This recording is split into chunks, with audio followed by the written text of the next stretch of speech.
Hola amigos, bienvenidos a la sesión del día de hoy. Vamos a hablar acerca de las políticas contables.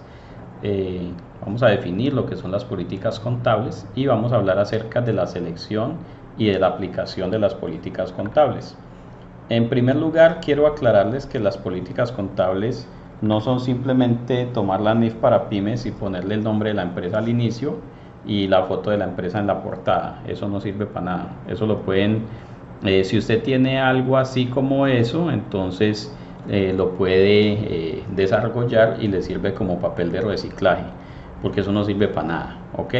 Las políticas contables reflejan el perfil de la compañía, o sea, cómo la compañía va a aplicar la NIF para pymes en la preparación y presentación de sus propios estados financieros.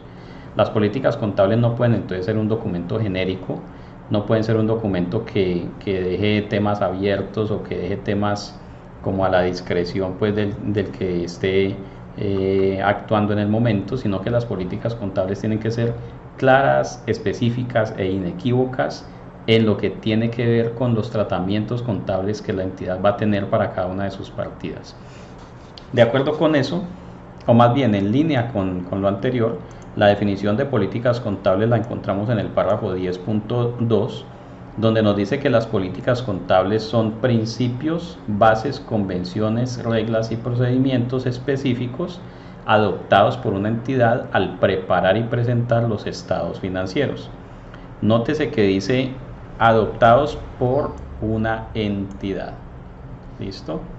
Entonces, su documento de políticas contables tiene que poder demostrar o tiene que poder mostrar la postura que la entidad tiene frente a cada uno de los hechos económicos, eventos y transacciones que tienen lugar en la vida económica de la compañía, y cómo esos hechos económicos, transacciones y eventos se incorporan entonces en los estados financieros. ¿Ok?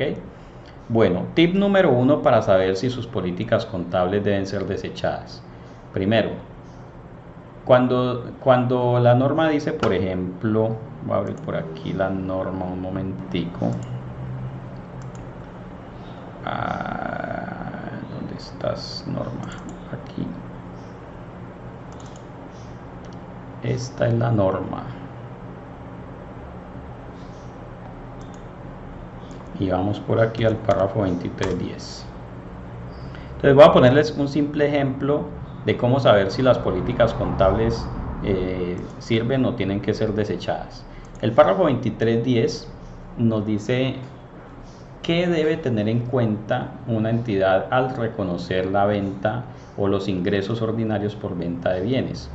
Y entonces inicia diciendo: una entidad reconocerá ingresos de actividades ordinarias procedentes de la venta de bienes cuando se satisfagan todas y cada una de las siguientes condiciones, y me nombra desde la A hasta la E. ¿Ok? Si sus políticas contables dicen políticas contables, capítulo ingreso de actividades ordinarias, subtítulo venta de bienes, y empieza diciendo una entidad reconocerá, eso no sirve para nada. Por lo menos tiene que darle control L, buscar una entidad y reemplazar por ponerle el nombre de la suya. ¿Ok? Entonces, en lugar de una entidad, por ejemplo, mi inmobiliaria tiene que decir Vástago Bienes y Capitales reconocerá ingresos de actividades ordinarias procedentes de la venta de bienes. ¿Listo? Primera instancia. Las políticas copiadas, hay mucha gente que pagó por las políticas contables, 5 millones, 10 millones, 20 millones, dice que por un documento de políticas contables, y a vuelta de correo le mandaron una NIF para pymes con el nombre de la empresa al inicio. O muchas veces, peor dolor, le mandaron unas políticas contables con el nombre de otra empresa. O sea, ni el nombre de la empresa lo cambiaban. Eso es un descaro, eso es un robo. Entonces, las políticas contables deben decir: esta compañía reconocerá el ingreso por venta de bienes de esta y de la otra manera. ¿Ok? Voy a ponerles otro ejemplo. Si usted encuentra esto en un documento de políticas contables, quiere decir que ese documento de políticas no sirve absolutamente para nada y el consultor a quien le pagaron para eso les robó la plática. Vamos con, por ejemplo, vamos a la sección 4. Es más, vamos a la sección 3, párrafo número 17. La colega Ruth, en una cooperativa encontré el nombre de otra. Sí, eso es muy común. Entonces, si copia de aquí, pegué allá y creen que eso sirve. Eso no sirve para nada. Eso ni de papel de reciclaje, pues, porque es, mejor dicho. Bueno, entonces, párrafo 3.17, ejemplo aquí. Un conjunto completo de estados financieros de la entidad incluye lo siguiente: un estado de situación financiera, y mire el literal B, una u otra de las siguientes informaciones: un solo estado de resultado integral o un estado de resultado separado y un estado del resultado integral separado. Un párrafo como este, ¿qué quiere decir? Que la norma le está dando dos opciones, ya sea presentar uno solo o presentar dos. Sus políticas contables tienen que decir así: políticas contables de la entidad tal, sección estados financieros, subtítulo conjunto completo de estados financieros, y tendrá que decir un conjunto completo de estados financieros de esta entidad, no de una entidad, ¿sí? No de cualquier entidad, no de así una entidad, no, así no, de esta entidad, o por lo menos cámbiale una por de la entidad, ¿ok?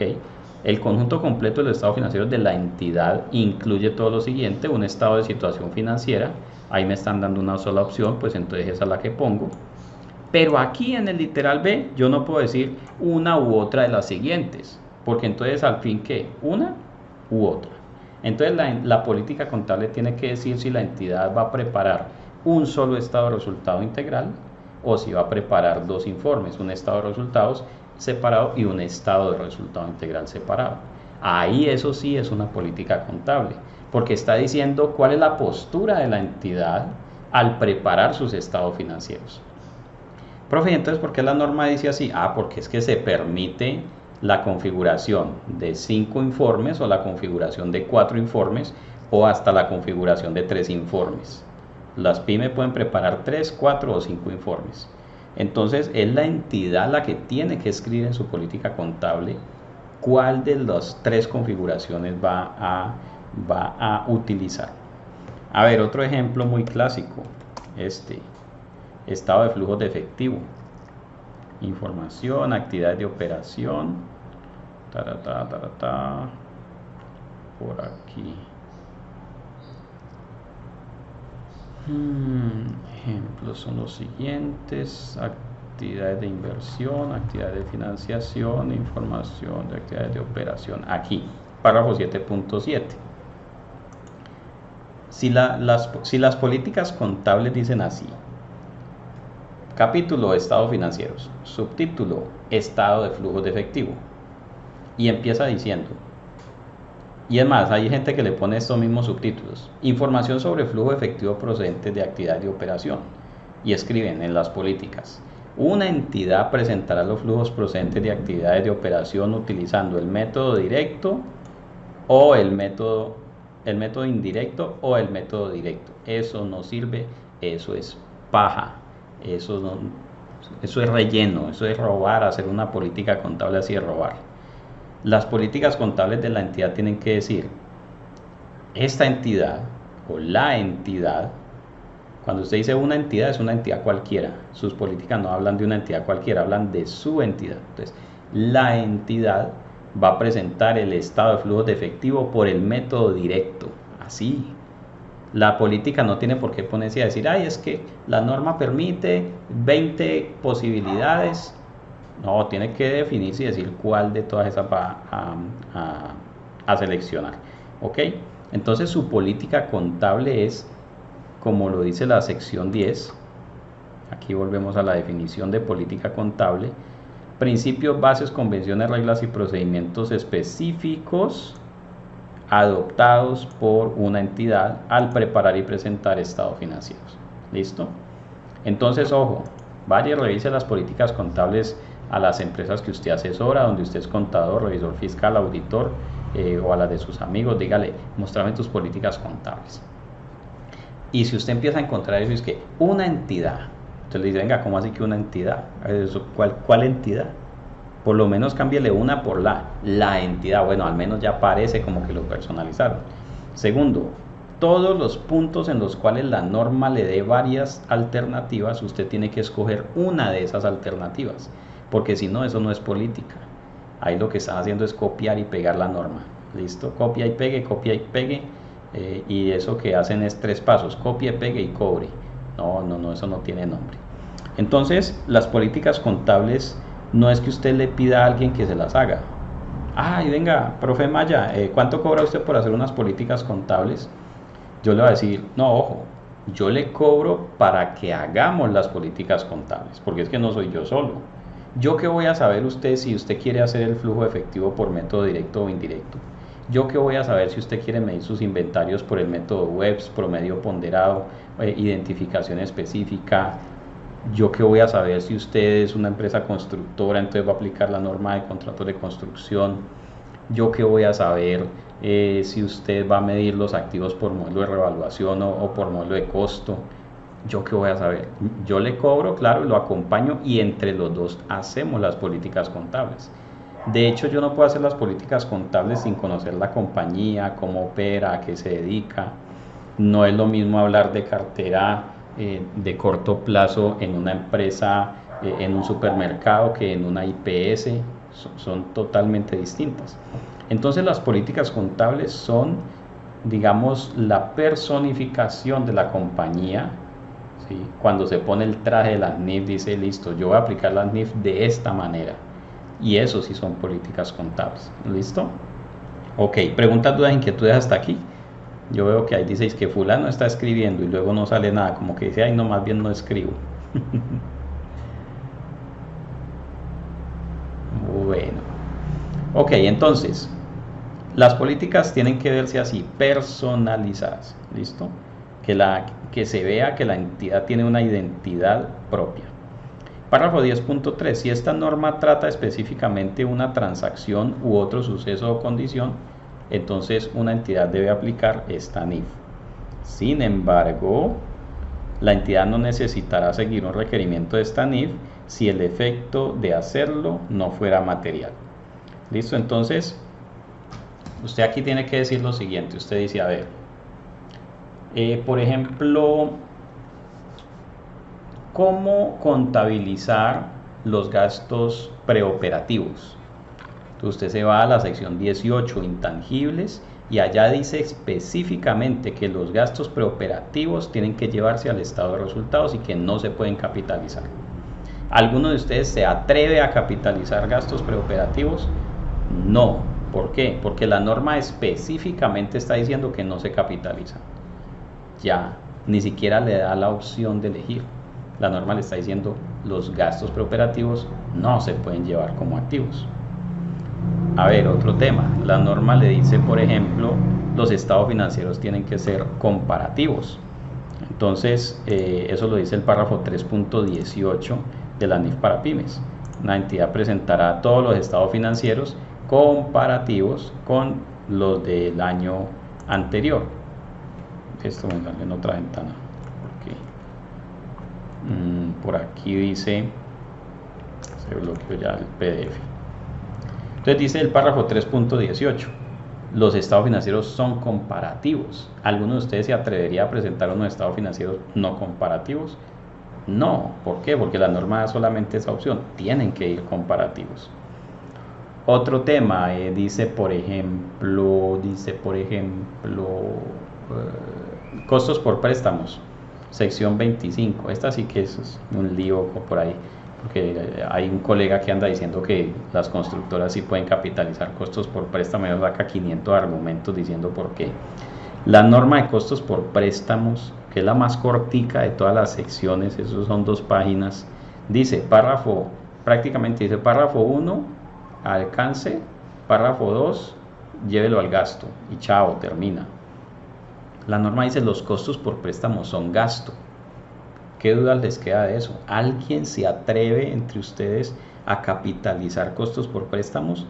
No. ¿Por qué? Porque la norma dice específicamente que los costos por préstamos son gasto.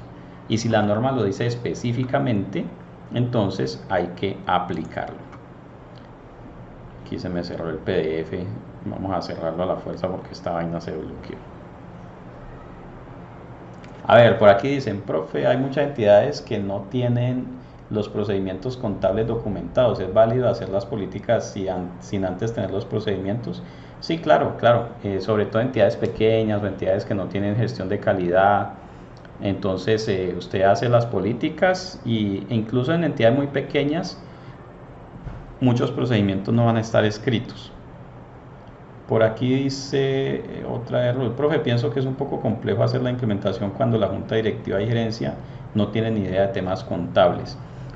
Precisamente para eso nos pagan ellos a nosotros. Nosotros tenemos que consultar con la administración algunos asuntos y les tendremos que asesorar y muchas veces ellos nos van a decir, venga, ¿y usted qué recomienda? Entonces ahí es donde uno tiene que ser muy habilidoso para hacerles las preguntas adecuadas, para mostrarles los efectos de cada modelo de medición, por ejemplo, cuando la norma da varias alternativas para poderles decir, mire, sí, claro, ahí no lo estoy haciendo yo sino en conjunto, claro, porque yo trabajo con la junta y le digo, mire, la norma permite un modelo de medición a valor revaluado y un modelo de medición a costo. Si lo hacemos a valor revaluado vamos a tener estos efectos en los estados financieros. Si lo hacemos a costo vamos a tener estos otros efectos en los estados financieros. Entonces ahí los de la junta sí van a decir, ah, bueno, entonces no, preferimos este. ¿Sí? Pero si yo simplemente le mando un correo electrónico a los miembros de la junta y les digo, señores miembros de la junta, ¿ustedes qué eligen? ¿Modelo de valor revaluado o modelo de costo? Esos señores van a mirar la cara el uno al otro, van a mirar para el techo y van a decir, no tengo ni idea, ¿vos qué decís? No sé, revaluación suena como chévere. Entonces, es eso, en esas partes o en esos puntos, sobre todo cuando uno está definiendo políticas contables, toca hacer ese trabajo con la alta gerencia de poderle mostrar el abanico de posibilidades. Mire, si lo hacemos así, los efectos van a ser estos. Si lo hacemos de esta otra manera, los efectos van a ser aquellos. Y entonces, en conjunto con ellos, hay que definir cuál es la opción más adecuada para la compañía. Dice, lo digo por experiencia, porque cuando les digo para ellos es como si les hablara en chino. ¿Sí? Lo que pasa es que también tenemos que ser, digamos, tenemos que tener una buena pedagogía cuando hablamos con las juntas directivas y con la alta gerencia para poderles decir en pocas y cortas palabras qué pasa si aplicamos un modelo y qué pasa si aplicamos otro. Algo tan sencillo como estos, ¿nos volvemos grupo 1 o nos volvemos grupo 2? Entonces uno tiene que ir mirando. Por ejemplo, si es una empresa constructora y que tiene unos intereses, unos costos por préstamo así inmensos que lo pueden llevar a la quiebra, entonces uno le dice vamos por grupo 1, porque el grupo 1 puede capitalizar costos por préstamos. Y entonces los efectos en los estados financieros van a ser estos y los otros. Pero nosotros tenemos que aprender a ser así muy directos, muy precisos al hablar con una junta directiva. Yo le he hecho presentaciones de marco conceptual a una junta directiva en 10 minutos. Mire, el marco conceptual de NIF para pymes, pin, 10 minutos. Y le aseguro que esos miembros de junta directiva al salir, si usted les pregunta por el marco conceptual, le van a dar unas ideas claras del marco conceptual.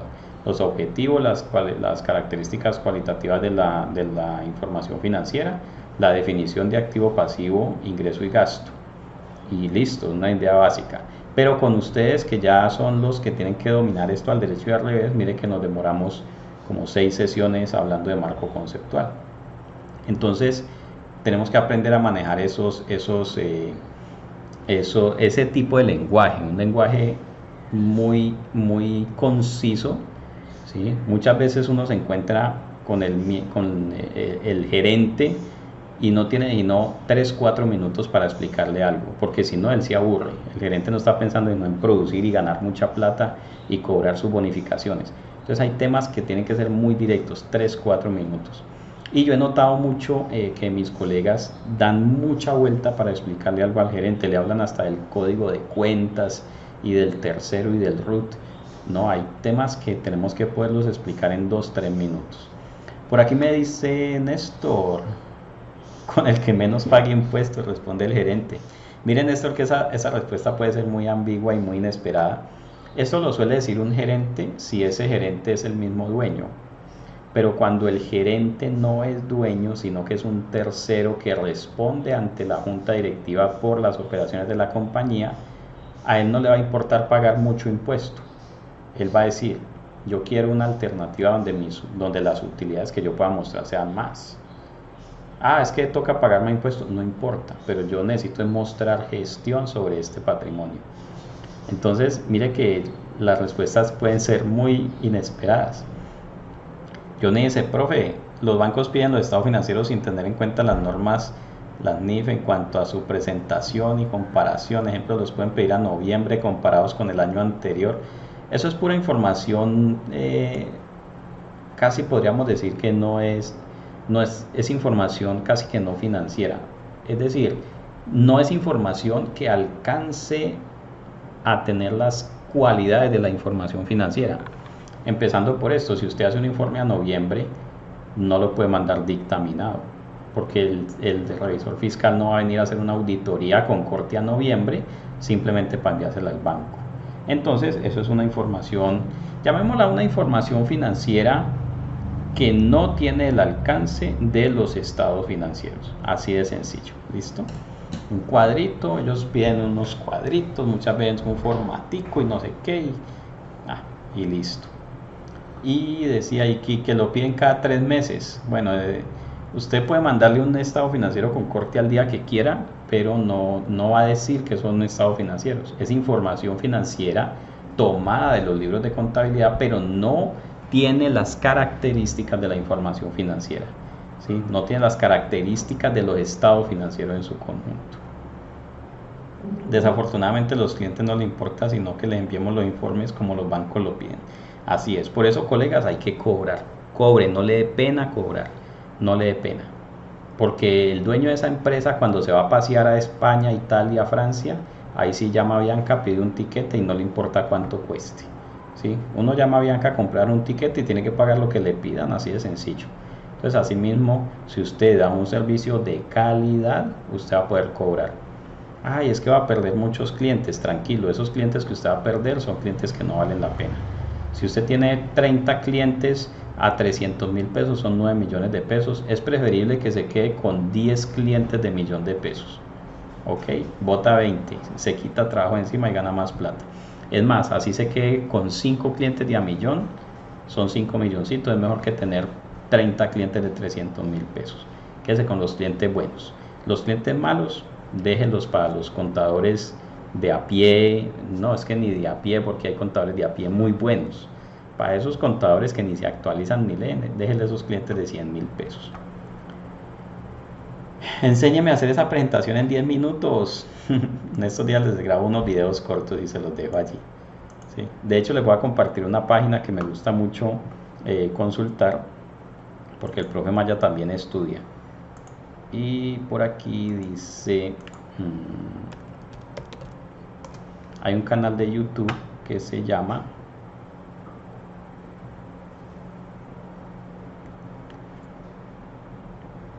Oiga, si está lento el internet. Entonces me dice, es decir que en esos estados financieros transitorios deben indicarse que no son cifras financieras bajo estándares. Claro que sí, porque el banco lo que le pide, de hecho el banco ni siquiera le importan los estados financieros completos. El banco le dice, mándeme un balance y un estado de resultados. Y alguien dice que, mándeme un PIG. No, ¿cuál PIG? Eso era hace 30 años que le decía PIG. Mire, les voy a recomendar este canal de YouTube que se llama IFRS Box.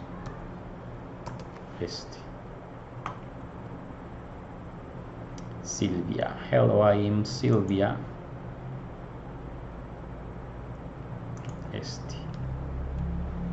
Aquí se los voy a dejar en el chat.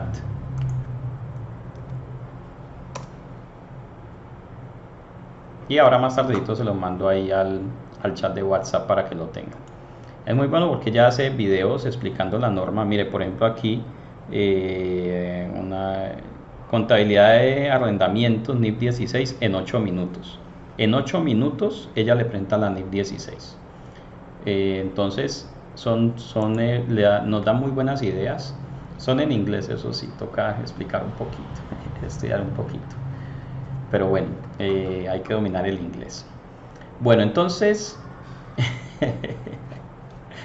voy a tratar de hacer unos videitos cortos, y no es que hacer un video de 10 minutos para YouTube le puede tomar a uno 4 horas realmente. Pero bueno, hay que hacerlo. Listo, entonces pregunta Johnny, profe, ¿y usted cómo ve el panorama de ahora en adelante con esta pandemia para las NIF? Mire, no se preocupen, el mundo no se va a acabar, los negocios no se van a acabar. Por ahí hay noticias de que los auditores de Avianca están diciendo que hay problemas con el negocio en marcha si sigue la pandemia. Mire, se puede quebrar a Avianca, pero pues aparece otra. De hecho, los mismos dueños de Avianca, si se quiebran, vuelven y arrancan con otro nombre. Así de sencillo. Se puede acabar el conversatorio del profe Maya, se puede acabar, yo me puedo quebrar, ¿sí? Yo me puedo quebrar, pero al otro día les escribo a todos ustedes: hola, soy el profe Maya, ahora ya no soy Maya Consultor Empresarial, sino que soy Maya Campus Virtual. Volvemos a arrancar y listo. La quiebra lo que sirve es para que la parte de la pérdida la asuman los acreedores, los proveedores, el gobierno, ¿sí?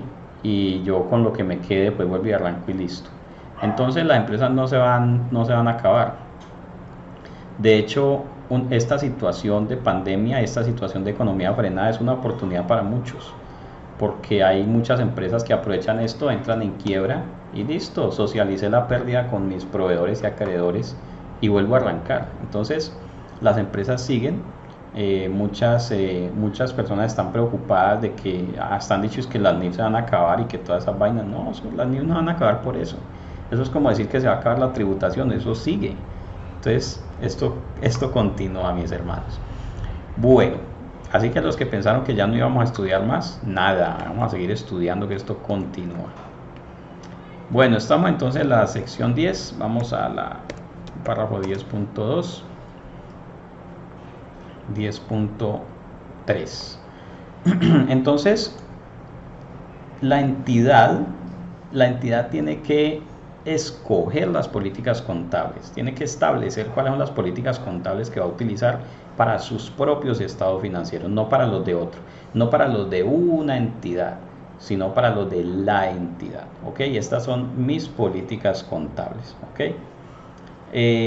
Políticas contables, ¿cada cuánto se pueden corregir? Por ejemplo, ahora con el COVID.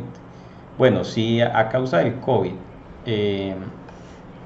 aparecen situaciones nuevas que antes no existían, o cambian las formas de operar de una manera importante, entonces habrá que actualizar las políticas contables. Bien, en muchos casos esto no va a generar reexpresión de los estados financieros. En muchos casos esto lo que va a generar es un simple cambio de políticas contables con efectos prospectivos. ¿Y por qué? Pues porque es una situación nueva o porque son temas que aparecieron ahorita pero no existían antes. Por ejemplo, para las aseguradoras es posible que surjan nuevas provisiones, para cierto tipo de empresas es posible que surjan nuevas estimaciones. Yo que asesoro a funerales Los Olivos, imagínense cómo están ellos en este momento. Y hay gente que piensa que cuando hay muchos muertos a las funerarias les va bien, y es al contrario, porque las entidades de previsión exequial, hoy en día la modalidad es pague la mensualidad y si fallece pues le prestamos el servicio. Entonces el negocio no es que se muera la gente, el negocio es que la gente pague pero que no se muera.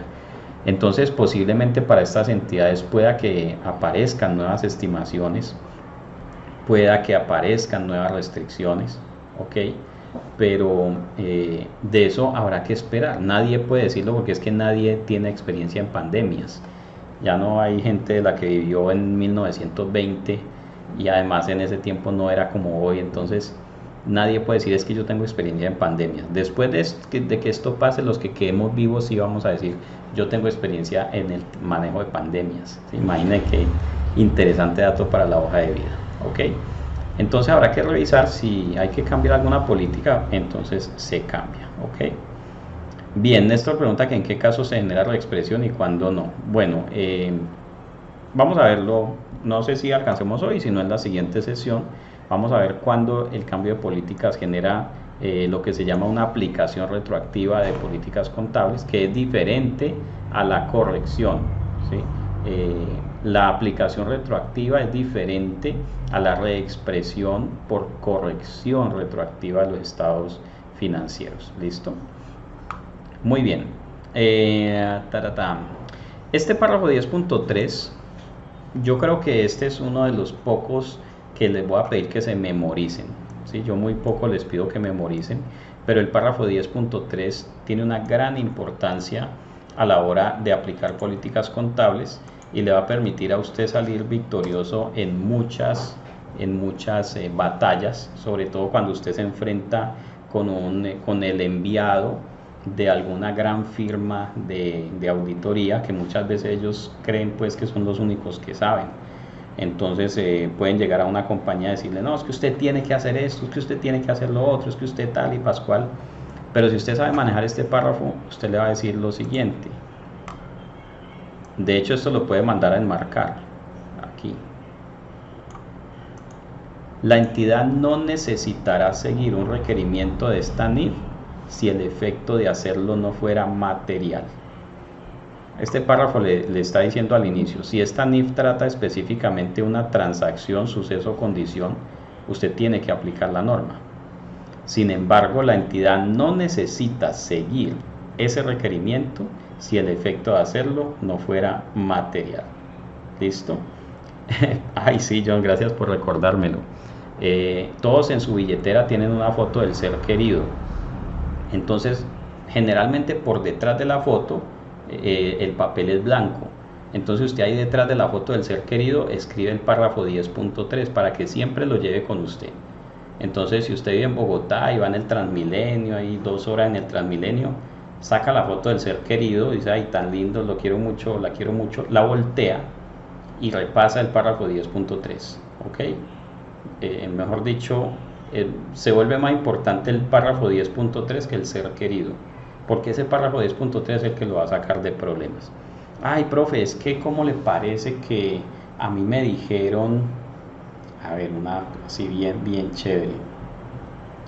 Profe, es que a mí me dijeron que tenía que medir mis instrumentos financieros al costo amortizado, entonces al valor presente de los flujos de efectivo futuros. ¿Sí? ¿Usted qué instrumentos financieros tiene? No, pues yo vendo mercancía y doy plazo de 90 días, entonces me dijeron que tenía que traer eso a valor presente cada factura y todo eso. Entonces yo le pregunto, bueno, ¿y sus clientes todos le pagan a 90 días? Y me dice, sí, claro, ese es el plazo normal de pago, 90 días. Y hay uno al que le doy 120. Entonces el auditor me dice que ese que le doy 120 hay que hacerle otro cálculo y no sé qué. Ojo, solamente haga eso si el efecto de hacerlo es material. Si el efecto de hacerlo no es material, usted no está obligado a aplicar las NIF. Aquí digamos que entre líneas le están diciendo que usted puede desobedecer las NIF de manera voluntaria en algunos casos, si el efecto de la aplicación no es material.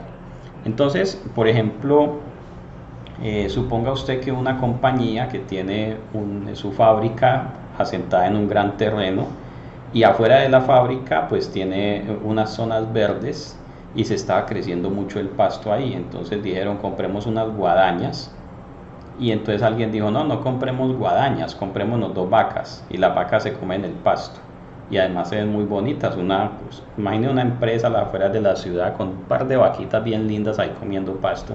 Eso es una belleza, y además dice que está cuidando el medio ambiente. Y entonces resulta que compraron las 2 vacas y las vacas se comían el pasto allá afuera. Las compraron en 1.000.000 de pesos y después de comer tanto pasto están grandes, gordas, tetonas y cachonas, y esas vacas hoy en día, si se quieren vender, valen 5 millones de pesos. Entonces llegó el auditor de una gran firma. En el mundo existen 5 grandes firmas de auditoría, ¿sí? Las 4 que ustedes conocen y la mía. Lo que pasa es que todavía no saben que la mía es grande. Pero bueno, entonces llega alguien de una de estas grandes firmas y dice, usted tiene 2 vacas. La sección 34, si es pyme, en el párrafo número 34.4, no me acuerdo bien, dice, los activos biológicos se miden al valor razonable. Entonces usted tiene que ir y mirar ir y pesar esas vacas. Imagine usted pesando vaca el 31 de diciembre. Tiene que ir y pesarlas y además tiene que averiguar a cómo está el kilo de carne y además entonces ajustar eso al valor razonable y tal. Entonces usted le va a decir al auditor, le va a poner una mano en el hombro, le va a dar 3 palmaditas. Si le tiene mucha confianza, se la pone aquí y le dice: muchas gracias por el consejo, pero eso lo hará usted, yo no. ¿Por qué? Porque es que las 2 vacas no son, la medición de esas 2 vacas a valor razonable no son un tema importante para absolutamente nadie, no son un tema material. En el párrafo, en el marco conceptual veíamos que la materialidad es la capacidad que tiene un hecho económico para influir en la toma de decisiones de los usuarios. ¿Será que el banco me deja de prestar o será que el banco me va a prestar más porque yo muestre las vacas a valor razonable? ¿Será que mis acreedores de China me van a dejar de dar crédito porque yo tengo 2 vacas y las mido al costo? ¿Será que un potencial inversionista va a dejar de comprar las acciones porque se da cuenta que no me di las vacas a valor razonable? Esas vacas no le importan a nadie. De hecho, cuando las compró, las puede llevar al gasto. Lleve eso a resultados directamente. No se ponga a decir ahí, activo biológico, 2 vacas. Eso estorba en los estados financieros. ¿Listo? Entonces, la norma le está diciendo, ojo, párrafo 10.3, usted tiene que hacer lo que yo diga.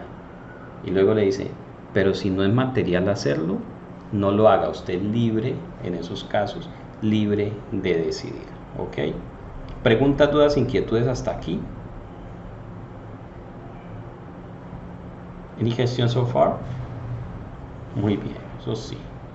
Entonces, cuando tenga una discusión de esas con algún colega, usted tiene que poder argumentar desde la materialidad. No, es que eso aquí no es importante.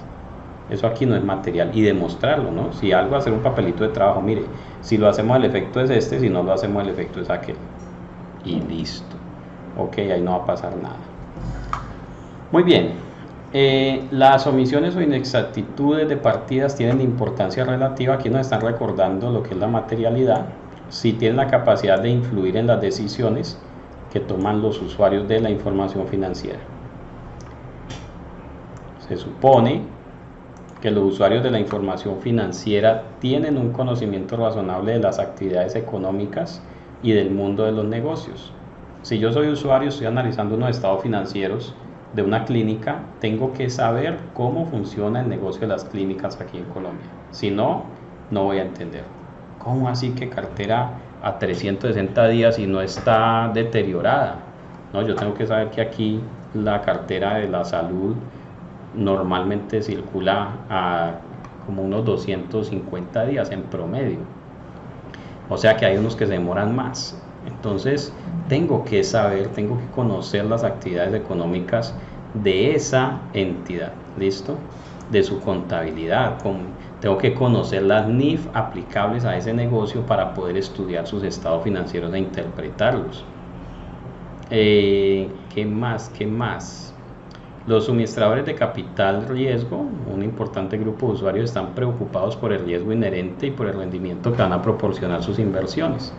Necesitan información que les ayude a determinar si deben comprar, vender, mantener las participaciones. Los accionistas están también interesados en la información que les permita evaluar la capacidad de la entidad para pagar dividendos, ¿sí? Entonces, cuando hablamos de materialidad, hablamos de eso, de que todos estos señores, los inversionistas actuales y potenciales, los acreedores, los proveedores, puedan verse afectados por la falta de cierta información o la inexactitud o la imprecisión en cierta información de los estados financieros.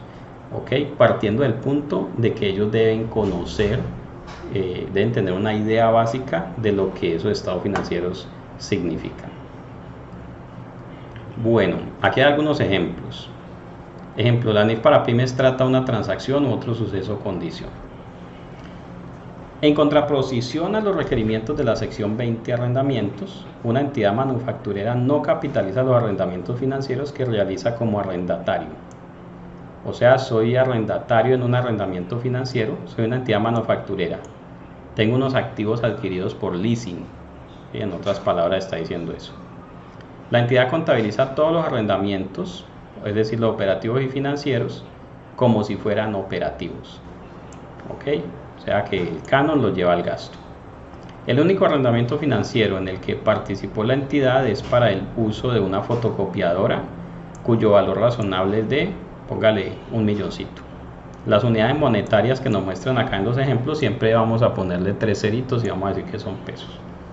Entonces, suponga que el único arrendamiento que tiene es una fotocopiadora por 1.000.000.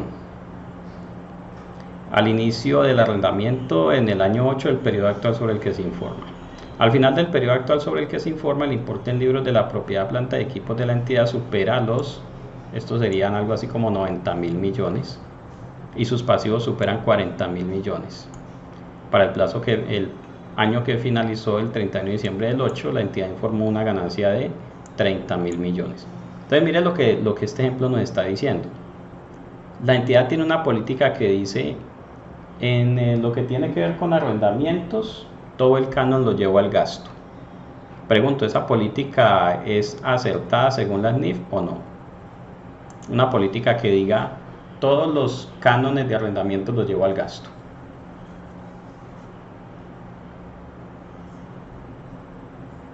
Entonces usted ahí dice, pues no, eso no cumple con la NIF, porque la NIF dice que tengo que mirar si el arrendamiento es financiero o es operativo. Y si resulta siendo financiero, tengo que descomponer las cuotas en abono a capital y en intereses. Tengo que mirar si hay opción de compra y tal, tengo que hacer este análisis, ¿sí? Entonces, ahí la política, digamos que la política no cumple con la NIF. Entonces uno luego dice, listo, vamos a ver cuál es el efecto de esa política sobre los estados financieros, para ver si es material o no. Entonces usted pide un listado de todos los contratos de arrendamiento. Tráigame una lista de todos los contratos de arrendamiento. Y usted empieza a ver que en realidad todos son operativos, salvo uno, el de una fotocopiadora. Entonces usted dice, ¿y cuánto costó la fotocopiadora? 1.000.000 de pesos. Y la adquirieron mediante un contrato de arrendamiento financiero a 3 años, por ejemplo. Y entonces usted dice, ¿cuánto es 1.000.000 de pesos entre 90.000.000.000 de pesos de activos, entre 40.000.000.000 de pesos de pasivos y entre 30.000.000.000 de pesos de utilidades? Y entonces usted dice, aunque la política en sí misma no cumple con las NIF, los eventos, los hechos económicos afectados por esa política no resultaron siendo materiales. Entonces los estados financieros de esta entidad sí cumplen con la NIF. No, pero es que ¿cómo así? Es esa fotocopiadora y no sé qué. Mire, si usted, por ejemplo, que usted fuera el revisor fiscal de esta compañía, se da cuenta de eso y nadie le quiere parar bolas, porque el contador estuvo en el conversatorio del profe Maya y, mejor dicho, carga el párrafo 10.3 detrás de la foto del ser querido. O sea que no le hicieron caso a usted, revisor fiscal. Entonces usted allá en la asamblea, frente a 300 accionistas de esta compañía, usted se levantó y dijo, esos estados financieros están malos. Y entonces todo el mundo lo mira y le van a decir, ¿y por qué? Porque tienen una fotocopiadora de 1.000.000 de pesos que había que contabilizarla de otra manera y la contabilizaron así, así. No vaya a hacer eso, por favor, porque la asamblea se le va a reír. La asamblea va a soltar una carcajada y va a decir, a nosotros no nos importa lo que pase con una fotocopiadora, se la regalo. A nosotros nos importa temas grandes, ¿cierto? Hábleme de temas grandes. Entonces fíjese que incluso si la política contable no es congruente con la NIF, yo voy y miro cómo esa política contable está afectando los estados financieros y es posible que me dé cuenta que, aunque no es congruente con la NIF, no tiene un efecto material sobre los estados financieros, y en ese sentido los estados financieros están buenos. Simplemente la entidad hizo uso del párrafo 10.3. Prácticamente la entidad dijo, si dijéramos esto con base en el ejemplo, diríamos, esta norma dice que todos los arrendamientos financieros tienen que ser contabilizados así, activo y pasivo, y que los cánones deben dividirse entre interés y abono a capital. Pero debido a que el único arrendamiento es este arrendamiento pequeñitico y su efecto no es material en los estados financieros, hemos decidido que lo vamos a tratar como arrendamiento operativo. Chao, pare de contar. ¿Listo? Si más adelante estamos hablando de una máquina de 5.000.000.000 de pesos, en esa sí, pues no puedo decir que voy a aplicar el párrafo 10.3. 3. En esa sí tendría que hacerlo como me dice la sección 20. ¿Listo? Bueno, ejemplo, bueno, ¿y qué dice acá? Es probable que el efecto de no capitalizar el arrendamiento financiero carezca de importancia relativa. Es muy poco probable que un error de esta magnitud pueda influir en las decisiones económicas de los usuarios que los usuarios tomen a partir de los estados financieros. Mientras el efecto de la política contable de la entidad para los arrendamientos financieros carezca de importancia relativa, la entidad no necesita capitalizar el arrendamiento financiero. ¿Sí? Ahí le está diciendo, bien pueda, déjelo así, nadie va a sufrir por eso, a nadie le importa. ¿Listo? Está llevando ese canon al gasto, llévelo, no pasa nada. Ejemplo número 2. En contraposición a los requerimientos de la sección 20, arrendamientos, un operador de jet privado no capitaliza los arrendamientos financieros en los que participa como arrendatario. Este es distinto. Esta es una entidad que tiene, por ejemplo, 10 aviones y algunos de esos los compra mediante leasing, los compra mediante leasing y entonces no los capitaliza, sino que lleva el canon al gasto. La única actividad de la entidad es la operación de 2 jets privados, tiene 2, que son arrendados por la entidad a través de arrendamiento financiero. La entidad contabiliza todos los arrendamientos conforme a los requerimientos de los párrafos 2015 y 2016, o sea que los trata como operativos. Mire que este caso ya es distinto, porque aquí ya no estamos hablando de un elemento inmaterial, aquí estamos hablando de un efecto material en los estados financieros, de un efecto importante. Es que los activos principales suyos, que son los 2 jets, los compró por leasing, tiene que tratarlos como dice la sección 20, porque usted no me puede decir que ese es un asunto sin importancia. ¿Listo? Vamos a ver qué dice la solución. El efecto de no capitalizar los arrendamientos financieros podría influir en las decisiones económicas que los usuarios tomen a partir de los estados financieros.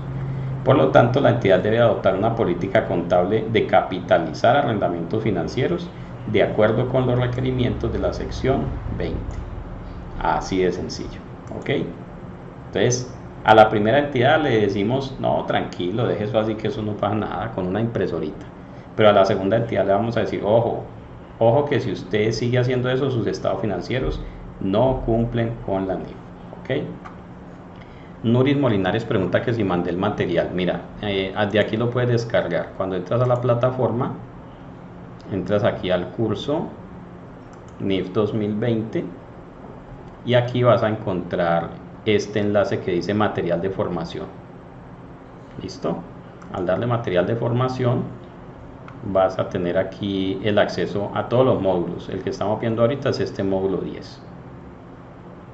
¿Listo? Es versión 2009, pero los puntos que fueron actualizados en el 2015 yo les voy haciendo ahí la observación.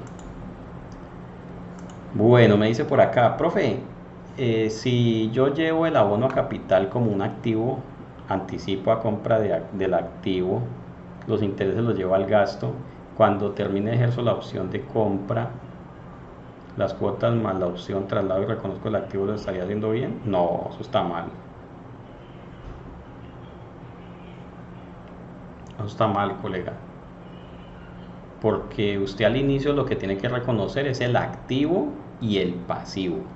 Supongamos que usted compró un carro, costó 100 millones de pesos. Usted tiene que decir propiedad, planta y equipo, vehículos, 100 millones de pesos y ahí aparece el camión. Si quiere, póngale una cuentica aparte que diga vehículos adquiridos en leasing, para que los separe de los vehículos en propiedad. Aunque la tarjeta de propiedad no esté a su nombre, tiene toda la razón, la tarjeta de propiedad no está a su nombre, eso no es ningún problema. Eso no es absolutamente ningún problema. No sirve, no puede ir a que le presten plata sobre él. Sí, no puede ir a que le presten plata sobre él. Pero le va a hacer la pregunta, la prueba de fuego. Colegas, todos. Si usted tiene un activo y lo tiene por leasing, llámese un camión, llámese una bodega, una oficina, una casa, ¿usted lo puede vender o no? Esta es la prueba de fuego. ¿Lo puede vender o no?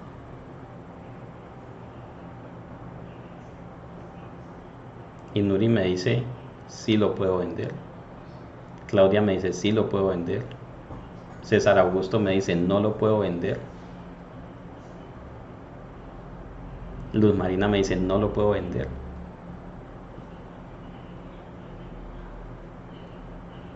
¿Qué vende si no está mi nombre? Entonces fíjese en esto, colega. Esta casa donde estoy, en estos días le mando una fotico de mi casa. Esta casa la adquirimos en leasing. Nada más, fíjese en el lenguaje. Esta es mi casa. Mire la casa que compré. ¿Sí o no? Mire la bodega que compramos. ¿Qué importa que sea en leasing? Esa es su bodega, es su casa. Y si llega alguien mañana y me dice, esta casa está como buena, ¿cuánto vale? Yo le digo, deme 400 millones de pesos y se la doy, la vendo. Listo, ya, vea, aquí los traigo en una maleta. Entonces yo inmediatamente llamo a Bancolombia y le digo, señor Bancolombia, acabo de pagarle el saldo de la obligación financiera al leasing, que es que hasta se llama obligación financiera, y me hace un favor y le hace la escritura a nombre de este señor. Y el banco dice, con mucho gusto, mándeme la cédula de este señor, mándeme una cartica que diga esto y lo otro, vamos a una notaría y le hacen la escritura a nombre de él. ¿Puede vender la casa, sí o no? Claro que la puedo vender. ¿Que tengo que pagar el saldo del contrato? Claro que sí. Pero yo puedo vender la casa, claro. Y para reforzar esta pregunta, le voy a hacer otra pregunta, que también es una prueba de fuego. ¿El banco puede vender esta casa en la que yo estoy? Si tenemos un contrato de arrendamiento financiero donde yo soy el arrendatario, locatario, ¿el banco puede decir que va a vender esta casa? A ver, ¿qué dicen? No puede venderla. El que la puede vender soy yo. Si esta casa se valoriza, ¿quién se beneficia? ¿El banco o me beneficio yo? A ver, los que dijeron aquí arriba que no podía vender, ¿quién fue? César, que decía que no puedo vender. Luz Marina, que dice que no puedo vender. Freddy, que dice que no puedo vender. Entonces, ¿cómo no va a poder vender? Yo puedo vender. El que no puede vender es el banco. El banco no puede vender esta casa, porque es que esta casa, aunque legalmente es del banco, hay un contrato según el cual el banco no la puede vender. La puedo vender yo y le pago al banco. Lo mismo pasa con el camión, con la bodega, con la finca, con una máquina. ¿Listo? Entonces, en sus estados financieros tiene que aparecer ese activo. Ese activo es suyo, que debe plata, y además allí legalmente se presenta una figura que se llama la reserva de dominio. Usted está comprando, pero no le dan el dominio legal, la titularidad legal hasta que termine de pagar. La única razón por la cual usted no tiene la titularidad legal es que no ha terminado de pagar, pero realmente el activo ya es suyo. Esto que pregunta Johnny ya es otra cuestión. ¿Lo debo declarar fiscalmente? Entonces allí hay que ir al artículo 127-1 del Estatuto Tributario, donde habla del tratamiento de los arrendamientos. Y allí hay un tema bien especial. Ese tema lo vamos a estudiar. Lo podemos estudiar cuando estemos en la sección 20. Allí podemos estudiar también el Estatuto Tributario en cuanto al tema de los arrendamientos. ¿Listo? Y de hecho, les voy a hacer una propuesta si quieren. En el conversatorio anterior no hablábamos de nada de temas fiscales, pero en este sí voy a empezar a vincular algunos temitas del tratamiento fiscal de algunas partidas, porque es importante que a usted no le toque ir a buscar otra fuente, sino que aquí mismo lo podamos discutir. Para eso voy a necesitar mucho de la ayuda de ustedes, que ustedes son los tributaristas, para que podamos incluso ir haciendo ejercicios paralelos. Yo este año me he preocupado un poquito por conocer la dinámica tributaria. Yo no estaba muy metido en eso, realmente no me interesa mucho, pero sí veo que les puede ayudar mucho a mis alumnos lo que yo pueda conocer de tributación. Bueno, por aquí dice entonces, ¿cómo lo debe declarar? Artículo 127. Perfecto. Bueno, dice Johnny que no tiene audio, pero creo que solamente él. Listo. Bueno, entonces, en este caso, ejemplo 2, nada, no se puede saltar el tratamiento de los arrendamientos según la sección 20. Tiene que hacerlo como dice allá. Ejemplo 3. Los hechos son los mismos que en el ejemplo 1, o sea, en el de la impresora. Sin embargo, en este ejemplo, la entidad también realiza muchos otros arrendamientos financieros que carecen de importancia relativa de manera individual. ¿Qué tal este caso? La entidad tiene 100 contratos de arrendamiento, pero cada uno es pequeñito. Entonces ahí hay que ir un paso más y decir, un arrendamiento solito no es material, pero 100 arrendamientos, cuando los pongo uno al lado del otro, sí pueden volverse materiales. Entonces allí hay que hacer un cambio. Listo, y supongo que eso es lo que me van a decir aquí. El efecto de no capitalizar los arrendamientos financieros debe evaluarse con criterios colectivos. Vea qué interesante. Si al considerar colectivamente influyen en las decisiones económicas tomadas por los usuarios sobre la base de los estados financieros, entonces el efecto es significativo y la entidad debe adoptar una política contable de capitalizar los arrendamientos financieros conforme a los requerimientos de la sección 20. Sin embargo, si es poco probable que el efecto colectivo de no capitalizar arrendamientos influya en decisiones económicas tomadas por los usuarios sobre la base de estados financieros, la entidad no necesita seguir una política contable de capitalizar esos arrendamientos. O sea que aquí no le están diciendo ni sí ni no. Ahí le están diciendo, mire la materialidad, no solamente la individual de cada contrato. Si usted tiene 20, 30, 40 contratos y en su conjunto son materiales, tiene que darle un tratamiento adecuado. Pregunta por aquí Johnny, profe, si fiscalmente no lo declaro pero contablemente lo reconozco, ¿me crea una diferencia permanente y debo reconocer impuesto diferido? Crea una diferencia temporaria. De hecho, el impuesto diferido para bienes en arrendamiento financiero es bien interesante porque son varios impuestos diferidos.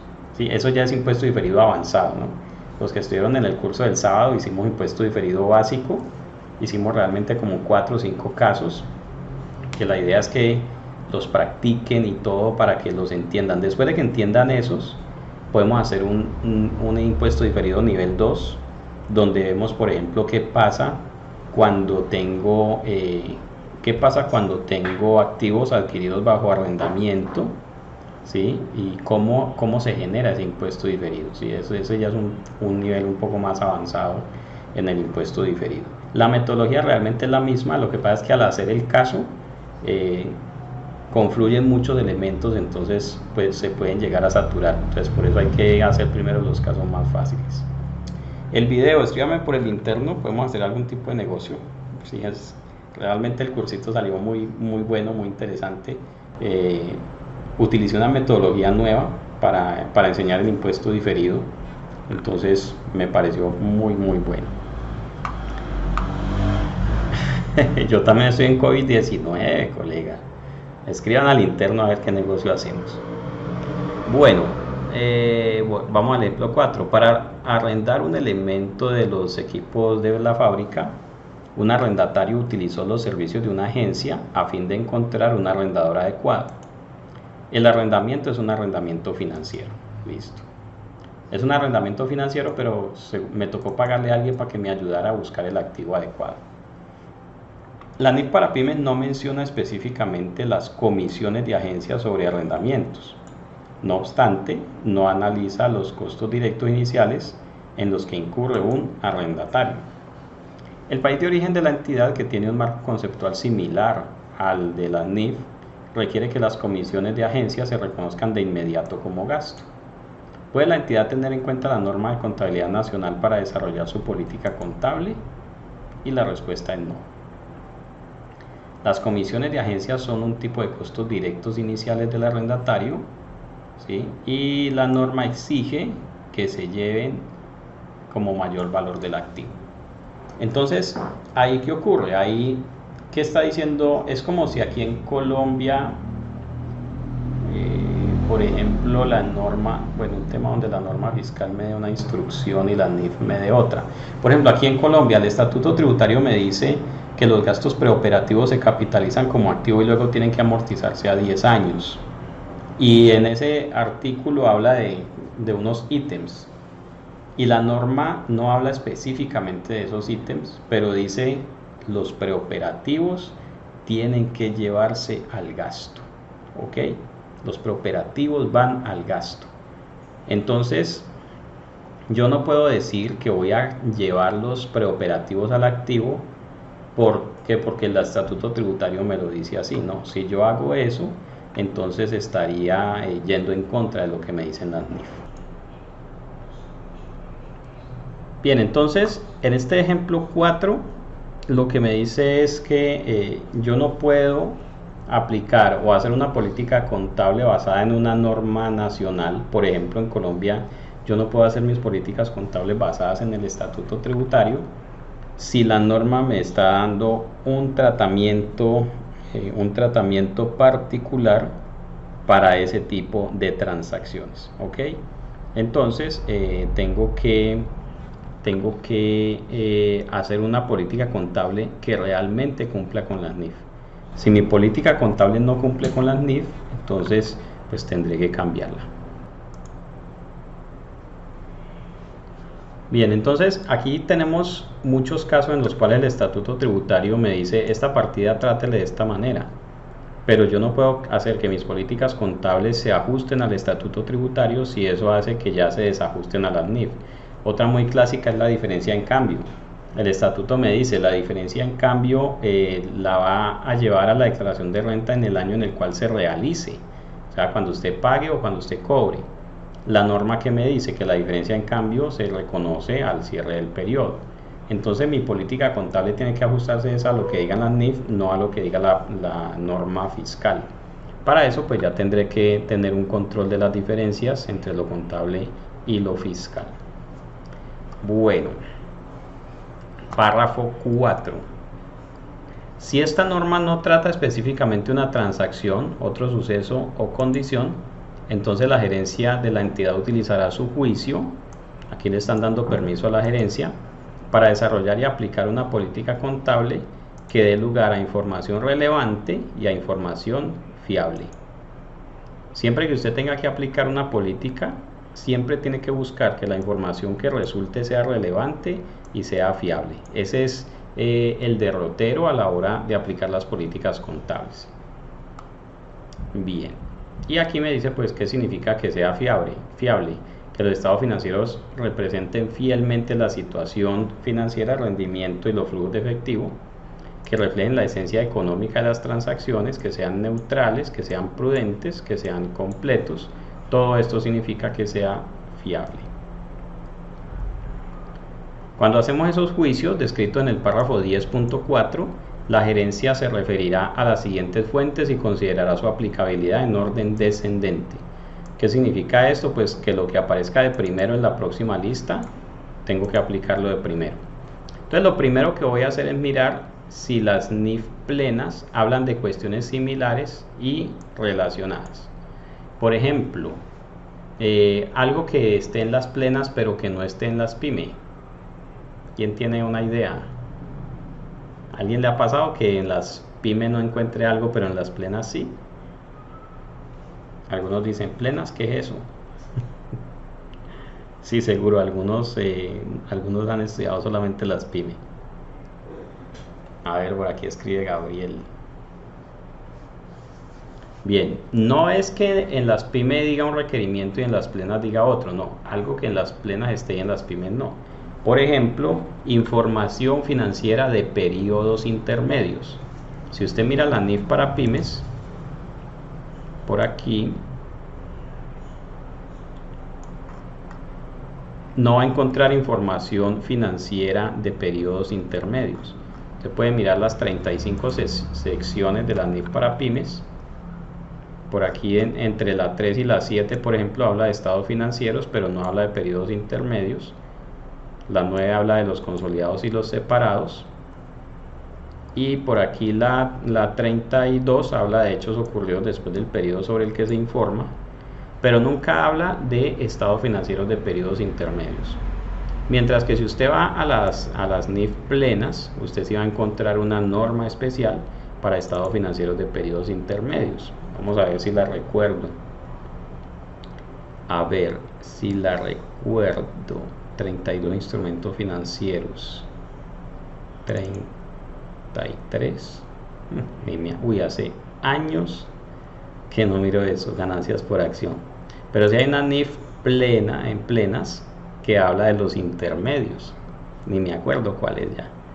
Ah, velo aquí, la 34, información financiera de periodos intermedios. Yo creo que eso no lo estudio por ahí desde el año 2014. Pero entonces, si una entidad, si una pyme quiere hacer información financiera de periodos intermedios, entonces viene y consulta la NIF 34, porque la NIF para pymes no habla de ese tema, pero las NIF plenas sí hablan de ello. Entonces usted viene y según la sección 34, así va a preparar sus estados financieros de periodos intermedios. Cuando hago estados financieros de periodos intermedios, debo referenciar la NIC 34. No necesariamente, o sí puede decir en la nota que se prepararon de conformidad con los requerimientos de la NIC 34 en ausencia de un requerimiento específico en la NIF para pymes. Néstor dice la amortización por más de 10 años de los intangibles. Ese no aplica, Néstor, porque allí lo que hace la NIF para pymes simplemente le está diciendo las pymes tienen que hacerlo así. Es posible que para las plenas le permitan otra cosa, pero si la NIF para pymes ya te habla de ello y te dice tiene que ser así, entonces ahí te limita. No puedes ir a lo que dicen las plenas. Es lo mismo que la medición de intangibles por el modelo de revaluación. Las NIF plenas permiten medir intangibles por modelo de revaluación, pero la NIF para pymes te dice los intangibles solamente se miden al costo. Entonces allí no es que usted pueda decir, pues yo para ese tema voy a las plenas. No, la NIF para pymes está hablando del tema, solo que lo está limitando al costo, hay que utilizar ese. En las políticas, profe, si tengo que relacionar, si usted en sus políticas quiere incluir el capítulo para estados financieros de periodos intermedios, entonces sí va a referenciar la NIC 34 y va a decir eso, que utiliza la NIC 34 en ausencia de un requerimiento en NIF para pymes para ese tema en particular. ¿Ok? Entonces, si la NIF para pymes no habla de algo, usted va a las plenas, a las 3000 páginas de las NIF plenas y mira si en esas 3000 páginas de las NIF plenas habla sobre ese tema. ¿Sí? Si no habla sobre ese tema, entonces le toca seguir aquí al segundo escaño. Dice, si en las NIF plenas no encuentra nada, entonces va a utilizar las definiciones, criterios de reconocimiento y conceptos de medición para activos, pasivos, ingresos y gastos y principios generales de la sección 2, conceptos y principios generales. Entonces el asunto que va así, tengo una transacción, hecho económico o evento, la NIF para pymes no dice nada, voy a las plenas y tampoco dice nada, entonces me devuelvo a las pymes al marco conceptual y hago una política contable de acuerdo con el marco conceptual. Un ejemplo que suelo utilizar para este tema es los juegos de suerte y azar. Si a usted le dicen, colega, dígame cuál es la sección de la NIF para pymes que debe utilizarse al aplicar la política contable de juegos de suerte y azar. Entonces usted va a decir, bueno, la sección 23, ingresos de actividades ordinarias, pero la sección 23, ingresos de actividades ordinarias, habla de venta de bienes, prestación de servicios, arrendamientos, regalías, intereses.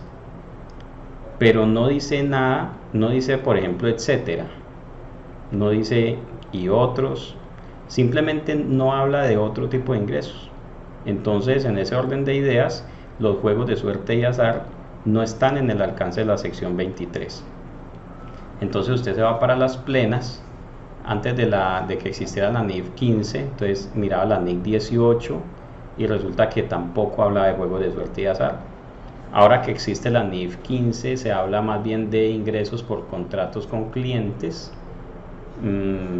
Cuando yo hago una apuesta, estoy haciendo un contrato, sí, un contrato de apuesta, puede ser. De pronto la NIF 15 me pueda servir para eso. Pero bueno, antes de eso, el análisis que hacíamos era como la NIF plena y la NIF para pymes no hablan de juegos de suerte y azar, entonces vamos a hacer una política basada en el marco conceptual. Y entonces todo ese tema de que cuando el apostador llega trae el dinero, se le da su tiquete de apuesta, cuando el sorteo, cuando el premio y tal.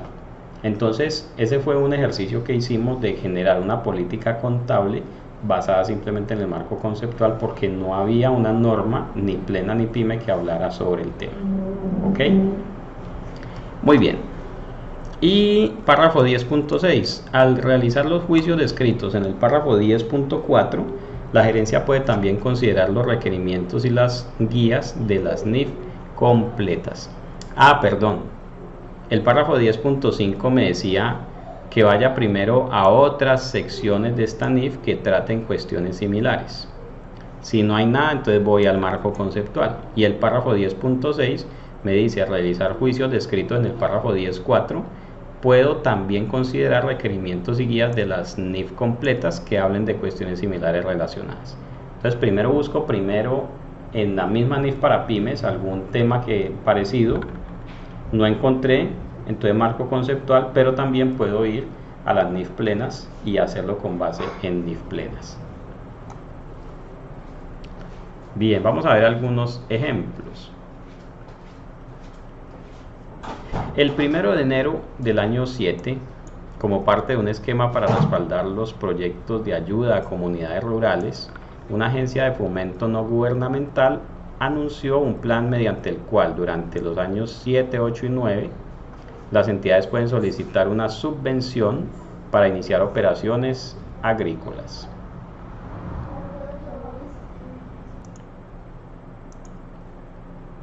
En este caso, entonces, hay un programa para dar unas ayudas entre los años 7 al 9. Pueden solicitar una subvención para iniciar operaciones agrícolas en un área rural específica. Hasta aquí, ¿quién está dando la subvención? Una agencia de fomento no gubernamental. O sea que esta no es una subvención del gobierno, esta es una subvención de un particular. ¿Listo? Una ONG, por ejemplo. ¿Listo? O la Unión Europea o lo que sea. El hecho es que no es una subvención del gobierno. Las entidades que cumplen las condiciones recibirán un pago en efectivo por adelantado de 50.000 para iniciar operaciones agrícolas en el área especificada. Las entidades deben completar un formulario de solicitud, enviar su propuesta y entregar los documentos especificados que la agencia de fomento analizará antes de conceder la subvención. Entonces, si usted revisa la NIF para pymes, hay una sección para las subvenciones, sección número 24, subvenciones, pero solamente para subvenciones del gobierno, no para subvenciones particulares. Entonces, digamos que directamente no está en el alcance de la sección 24. Pero usted dice, hombre, la dinámica de la subvención que vamos a recibir es muy similar a las dinámicas de las subvenciones del gobierno. Bueno, menos en Colombia, donde todos se lo roban y la plata se la prestan a los amigos y eso. Pero bueno, supongamos que estamos en un país que no tiene tanta corrupción. Entonces, al ser una subvención privada que no está en el alcance de la sección 24, pero donde la dinámica de la subvención es muy similar a las subvenciones del gobierno, entonces yo podría aplicar la sección 24. Y es lo que me deben estar diciendo aquí. La NIF para pymes no especifica cómo contabilizar una subvención de una agencia no gubernamental. No obstante, sí especifica cómo contabilizar las subvenciones del gobierno, sección 24. Por analogía, las subvenciones recibidas de agencias de fomento no gubernamentales deben contabilizarse conforme a los requerimientos de la sección 24. Es decir, la entidad debe determinar su política contable para subvenciones de agencias de fomento no gubernamentales conforme a los requerimientos de la sección 24. ¿Listo? Y mire que aquí dice algo muy interesante, por analogía. Por analogía, ¿qué quiere decir? Que voy allá y allá hablan de un tema parecido y entonces esos requerimientos de allá, que son de un tema parecido, los traigo para las subvenciones de agencias no gubernamentales. Me dice Ruth, profe, las entidades sin ánimo de lucro ¿Es conveniente dejar esta sección de subvención en las políticas? Cualquier entidad que suele recibir subvenciones o donaciones, ya sea con ánimo de lucro o sin ánimo de lucro, yo, entidad con ánimo de lucro, puedo recibir subvenciones, ¿sí? Lo que no puedo recibir son donaciones, pero subvenciones sí. Y una subvención es, por ejemplo, un crédito condonable. Esa es una subvención. Una subvención siempre estará ligada al cumplimiento de unos objetivos. Néstor dice, el texto dice podría. Ojo, en el párrafo 10.5 primero me manda a que busque en la NIF otra sección que hable de asuntos similares. En el párrafo 10.6, cuando me habla de consultar las NIF completas, allí sí me dice puede también considerar. ¿Listo? El puede está en el párrafo 10.6 para cuando voy a mirar las NIF completas. Pero en el párrafo 10.5 sí no me dice podría, sino que me dice mire los requerimientos y guías de otras secciones de la NIF.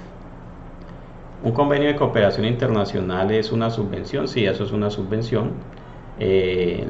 Digamos, los elementos de una subvención es que le entregan a usted unos recursos. Seguramente antes de entregarle los recursos usted ha tenido que mandar un proyecto o una solicitud o ha tenido que cumplir unos requisitos. Le entregan a usted los recursos y después usted tiene que estar rindiendo cuentas. Con esos recursos hice esto a lo que me comprometí. Y entonces si usted cumple con todo, pasado el tiempo del proyecto, entonces el que le dio la subvención le dice listo, usted cumplió con todo, entonces hasta aquí quedamos, me alegro mucho haberlo ayudado. ¿Listo?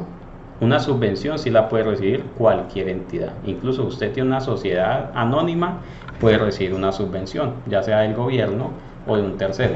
Lo que no puede recibir es donaciones, porque las donaciones no tienen una contraprestación, ni las donaciones tienen, las donaciones no están ligadas al cumplimiento de alguna obligación, ¿ok?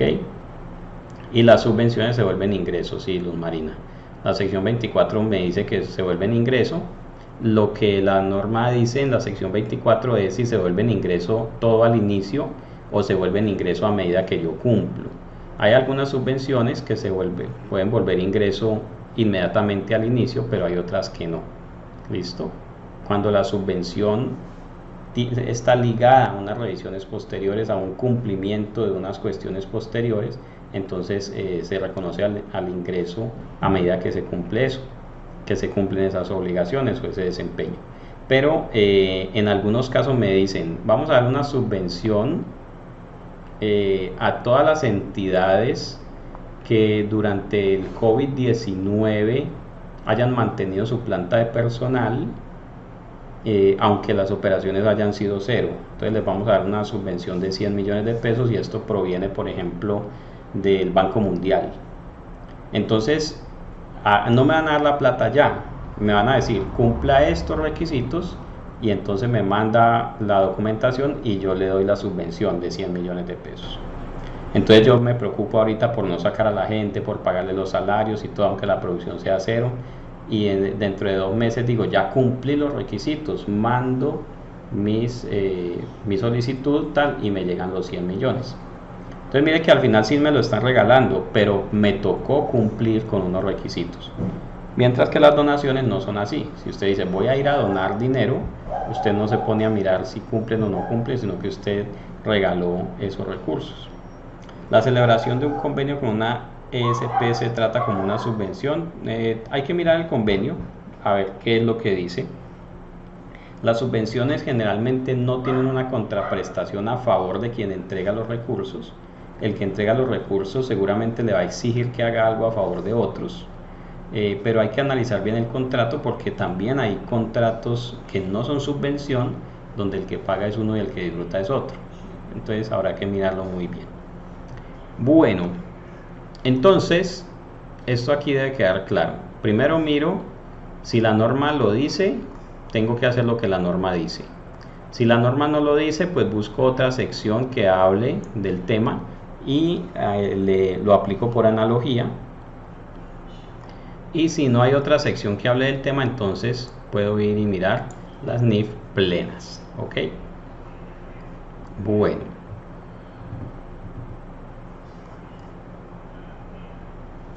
Las políticas contables tienen que ser uniformes. ¿Qué significa uniforme? Una entidad seleccionará y aplicará sus políticas contables de manera uniforme para transacciones, otros hechos y condiciones que sean similares. Es decir, lo igual se trata igual y lo diferente se trata diferente. A menos que esta NIF requiera o permita específicamente establecer categorías de partidas para las cuales podría ser apropiado aplicar diferentes políticas. Entonces, por ejemplo, si usted dice,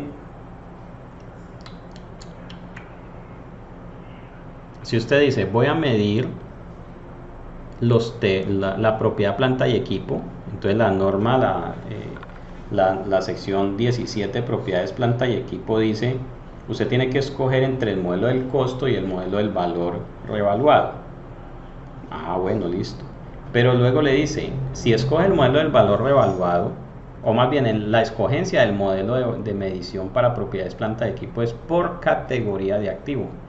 O sea que usted puede medir los terrenos por el valor revaluado y las construcciones por el modelo del costo, depreciación, deterioro, siendo un mismo edificio, el terreno por valor revaluado y construcción por modelo de depreciación. A mí me encanta esa revoltura. Esa mixtura, dirían algunos. Mixtura, revoltura es lo mismo. Usted puede medir vehículos al costo, maquinarias al valor razonable. Es perfecto. La misma norma le está diciendo, se permiten los dos modelos y se hace por categoría de activos. Lo que usted no puede hacer es que tiene 5 terrenos y dice, estos 2 los voy a medir por el valor revaluado y estos 3 los voy a medir por el modelo del costo. Eso no lo puede hacer. La norma le dice, si le va a aplicar el modelo de valor revaluado a los terrenos, es a todos los terrenos. Si va por el modelo del costo, la propiedad planta y equipo edificaciones, son todas las edificaciones. Listo, por categoría de activos. Usted puede decir, por ejemplo, donde hay otro caso así, creo que solamente ahí.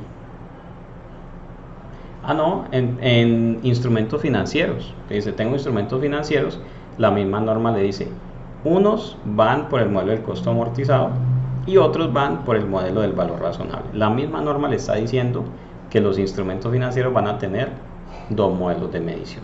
¿Listo? Los activos biológicos, la norma le dice, se miden al costo. Pero si el costo no se puede hallar de forma sin costo de esfuerzo desproporcionado, entonces se miden al valor revaluado, al valor razonable. ¿Listo? Entonces, las políticas contables son uniformes para categorías de activos, ¿sí? Pero la misma norma puede permitir varios modelos de medición solo cuando la norma lo diga, cuando la norma lo indique. De resto, las políticas deben ser uniformes. Luego, si esta norma requiere o permite establecer estas categorías, se seleccionará una política contable adecuada y se aplicará de manera uniforme por categoría. Por eso usted dice, si los terrenos van a valor revaluado, son todos los terrenos, no unos sí y otros no. Ejemplos de uniformidad en las políticas contables. La política contable de una entidad consiste en medir las inversiones en entidades controladas conjuntamente, empleando el modelo del valor razonable. Sin embargo, no puede determinar el valor razonable de su inversión en una de sus entidades controladas conjuntamente, el negocio conjunto B. Por lo tanto, mide sus inversiones en el conjunto B empleando el modelo del costo. ¿Será que esto está bien o está mal? Entonces, bueno, la verdad esto no lo tendrían por qué responder porque no lo hemos estudiado. La norma en la sección 14, que habla de inversiones en asociadas y negocios conjuntos, me permite medir al modelo del costo, al modelo del valor razonable o por el método de participación. Si yo elijo el valor razonable y tengo 5 inversiones, ¿cuántas tengo aquí? No sé, tengo 5 inversiones, entre ellas tengo 4 que se pueden medir a valor razonable y una solita que no pudimos medir el valor razonable. Entonces, para las 4 que sí se puede, le aplico valor razonable, y para la quinta que no se pudo, la puedo dejar al costo. Allí no estoy afectando la uniformidad en las políticas contables, sino que lo que ocurre es que estoy teniendo dificultad para aplicar el modelo en una de ellas, entonces la norma me permite que esa la pueda llevar por un modelo distinto. Ok. Ejemplo 7. La política contable de una entidad consiste en medir las inversiones en asociadas empleando el modelo del valor razonable. Sin embargo, no puede determinar el valor razonable de su inversión en una de sus asociadas. Es lo mismo.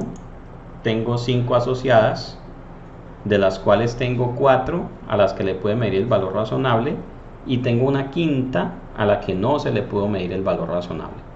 Entonces, listo, para las 4 que sí se pudo, vamos por valor razonable, y la quinta, esa la dejo al costo. Entonces, eso no afecta la uniformidad en las políticas contables. ¿Ya volvió el sonido?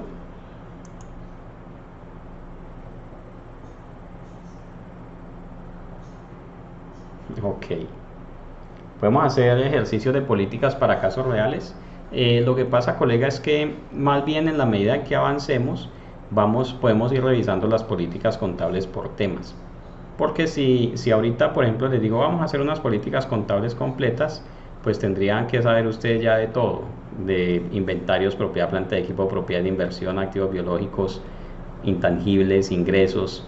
Entonces, más bien, por eso esta sección siempre la estudio de primero, estos párrafos de políticas contables, para que cuando avancemos, entonces ustedes recuerden que en algunos casos usted puede decir, profe, sí, la norma me está diciendo esto, pero es que tengo este caso, tengo una empresa que tal y que tiene una sola vaca, entonces, ya recuerdo, por materialidad no tengo que hacer todo eso que dice allí.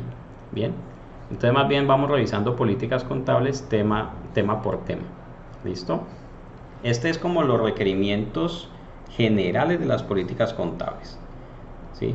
En la próxima, apenas terminemos esta, vamos a hablar de inventarios, por ejemplo. Y allí sí que vamos a tener que tomar muchas decisiones en tema de políticas contables. ¿Listo?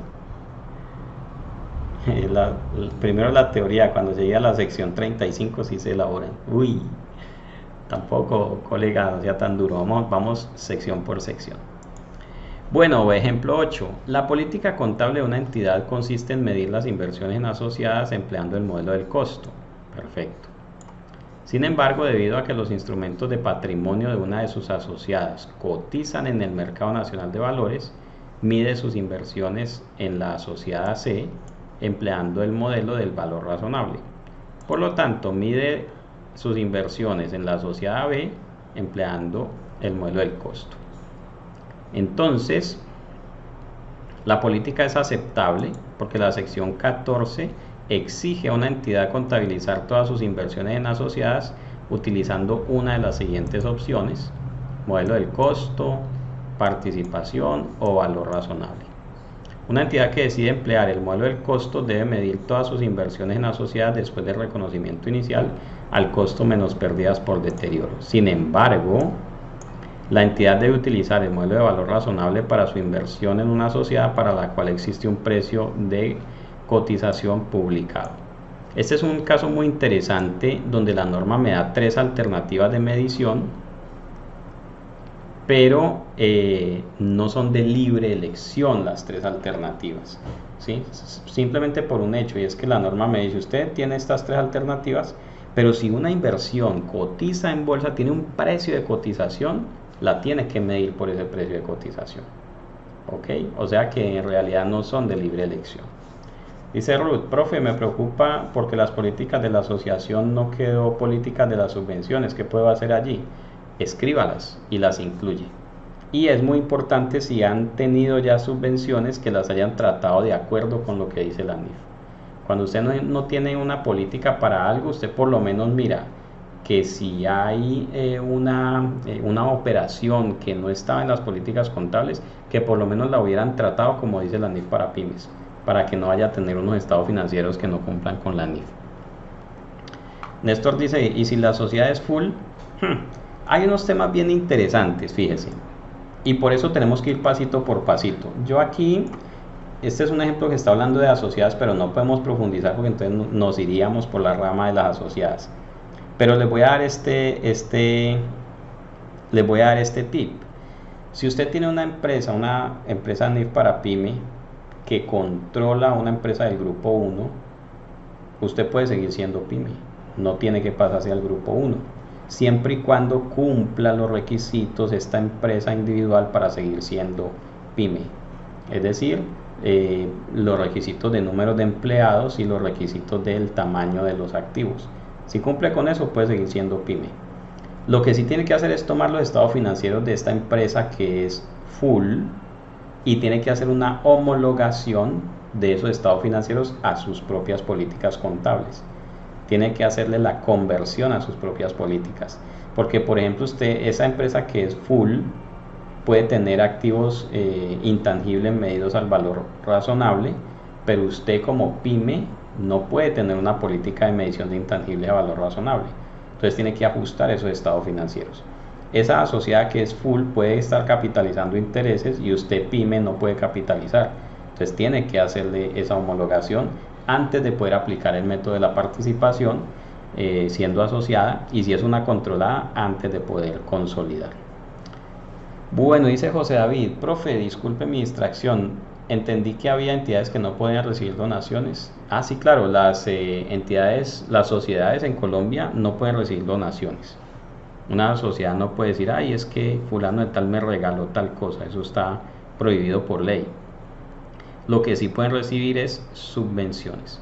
Ahora, digamos que si, por ejemplo, yo tengo un cliente y ese cliente me compra mercancía, es un buen cliente, me paga a tiempo, yo le puedo decir a mi cliente, mire, le voy a regalar este congelador.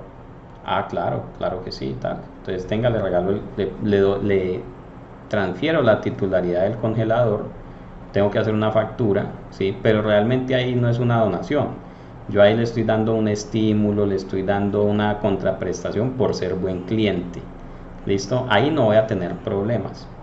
Donde sí puedo llegar a tener problemas es donde yo de un día para otro, porque sí, le saqué 100 millones de pesos de mi caja y se los regalé a un tercero, porque sí.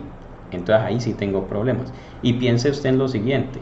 Suponga que todos ustedes son socios, dueños, accionistas de una sociedad, me nombraron a mí como gerente, yo no soy dueño, no tengo aportes, acciones en esa empresa.